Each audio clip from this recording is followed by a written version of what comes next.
Hello everyone, I hope all are feeling well. इस video में हम लोग पॉइजन गार्डन के बारे में देखना चाहेंगे। जैसे कि आपको स्क्रीन पे दिख रहा होगा, दी पॉइजन गार्डन ब्रिटेन का सबसे खतरनाक बगीचा है। जैसा कि आपको यहाँ पे दिख पा रहे होंगे, इंग्लैंड के नॉर्थम्बलैंड में स्थित एल्नविक गार्डन में पॉइजन गार्डन में सबसे अधिक विषैले, मादक और नशीले पौधे पाए जाते हैं और ये आम जनता के लिए खुला है। काले लोहे के गेट पर लगे बोर्ड पर लिखा है, ये पौधे जानलेवा हो सकते हैं और साथ ही इस पर खोपड़ी और हड्डियों का निशान भी बना हुआ है। ये चेतावनी कोई मजाक नहीं, और इन काले लोहे की सलाखों के पीछे इलाका दुनिया का सबसे खतरनाक बगीचा है और यह आम जनता के लिए जो है खुला है। इंग्लैंड के नॉर्थम्बलैंड में स्थित एल्नविक गार्डन में पॉइजन गार्डन की स्थापना 2005 में हुई थी। यहाँ 100 से अधिक विषैले, मादक और नशीले पौधे पाए जाते हैं। पॉइजन गार्डन के गाइड डीन स्मिथ ने बताया कि आगंतुकों को प्रवेश की अनुमति देने से उन्हें पहले सुरक्षा संबंधी जानकारी दी जाती है। आगंतुकों को निर्देश दिया जाता है कि वे किसी भी पौधे को छूना, चखना या सूंघना नहीं चाहते।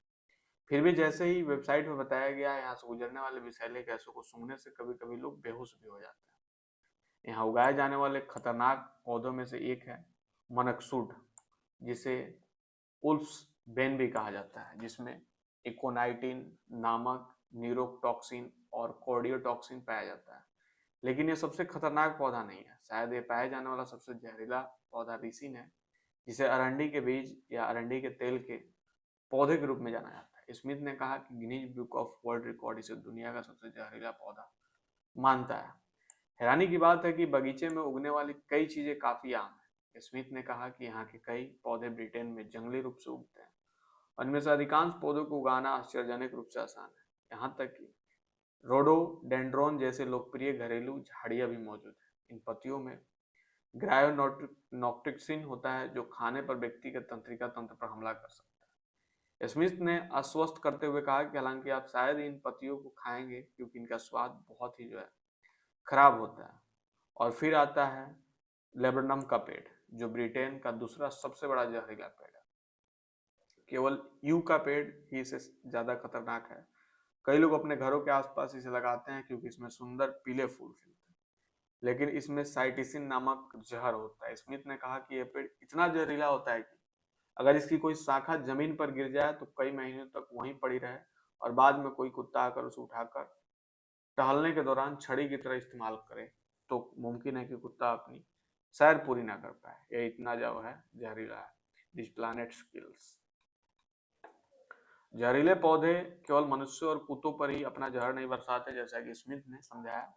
अगर पर्याप्त संख्या में रोडोडेंड्रॉन या एक दूसरे के पास उगते हैं तो मिट्टी को जहरीला बना देते हैं, जिससे वहां केवल दूसरे रोडोडेंड्रॉन ही उग सकते हैं। अगर मधुमक्खियां केवल रोडोडेंड्रॉन से ही शहद इकट्ठा करती तो शहद का रंग जो है लाल हो जाता है और कम मात्रा में लेने पर मधुपर्मी पैदा करने वाले गुण उत्पन्न करते हैं, लेकिन अधिक मात्रा में घातक हो सकते हैं। कुछ पौधे ऐसे होते हैं जिन्होंने जैसे खून, छूने, सूंघने या उनके मादक पदार्थ बनाने की जरूरत नहीं, फिर भी वो आपको मार सकते हैं। बगीचे में एक ऐसा पौधा है जो महज उसे काटने मात्र से ही आपकी जान ले सकता है, प्रनोस लॉरेंस, जिसे चेरी लॉरेल या इंग्लिश लॉरेल भी कहा जाता है।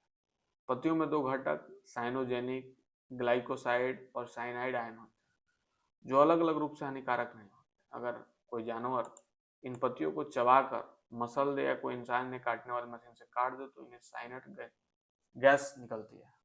उन्होंने कहा कि आमतौर पर आप इस खुली हवादार जगह में होते हैं तो हवा वाले दिन शायद कोई समस्या नहीं होगी, लेकिन जब आप कटी हुई लकड़ियों को कचरा में फेंकने के लिए अपनी कार के बूट में रखते हैं तब आप एक बंद जगह में होते हैं जहां हवा का आगमन कम होता है और साइनाइड गैस मौजूद होती है।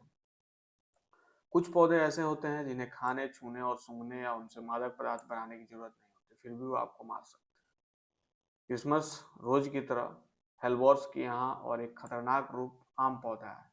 इसकी जड़ में एक कॉर्डियोटॉक्सिन होता है जो दिल की धड़कन को रोक सकता है और इसका रस त्वचा में तेज जलन पैदा करता है। इसलिए हमेशा दस्ताने पहने, और स्मिथ ने चेतावनी दी कि इन दांतों से खींचकर ना उतारें।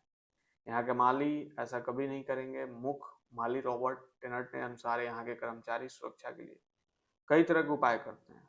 कुछ क्यारियों में तो आपको किसी भी तरह की सावधानी बरतने की जरूरत नहीं होती, जबकि आप विशाल हॉगवीड की क्यारी के पास पहुंचते हैं तो आपको पूरी तरीके से हैजमोट सूट, फेस मास्क और दस्ताने पहनने पड़ते हैं। माली एम थॉर्पर बिल्कुल भी इन सारी चीजों से जो है सचेत रहते हैं और चिंतित नहीं है।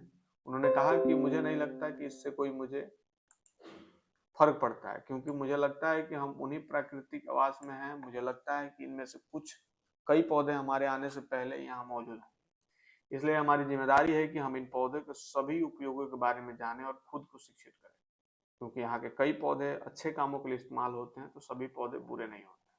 जैसे यहाँ पे आप देख सकते हैं, बहुत से लोग अपने घरों के आसपास लेबनन के पौधे लगाते हैं क्योंकि इसमें सुंदर पीले फूल खिलते हैं, लेकिन इनमें साइटिसिन नामक विष होता है।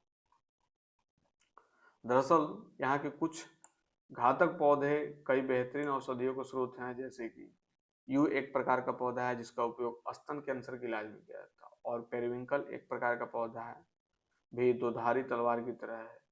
इसके तत्व घातक हो सकते हैं, लेकिन यदि सही ढंग से संसाधित किया जाए तो इससे लाभकारी दवाएं प्राप्त होती है।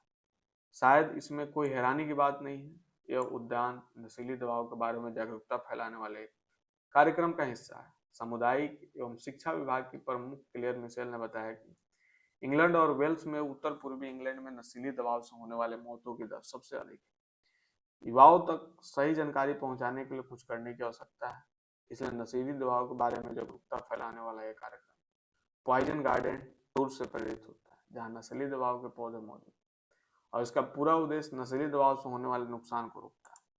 दरअसल जैसा कि स्मिथ ने कहा, यह उद्यान नशीली दवाओं की बुनियादी जानकारी उगाता है और यहाँ अफीम के पौधे, श्रेणी ए की दवा, भाग श्रेणी बी की दवा और क्या था, एडलस श्रेणी सी की दवा, जिसे आमतौर पर खेत खत के नाम से जाना जाता है, उगाए जाते हैं। लेकिन आगंतुकों को गलतफहमी नहीं पड़ना चाहिए।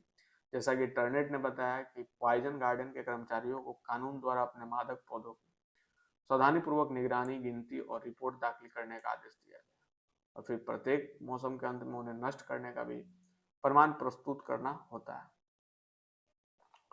तो ये थी छोटी सी इन्फॉर्मेशन पॉइजन गार्डन के बारे में। आई होप आपको समझ में आया होगा और जल्दी मिलता है ऐसा ही कोई एक और नया वीडियो लेकर, तब तक के लिए बाय।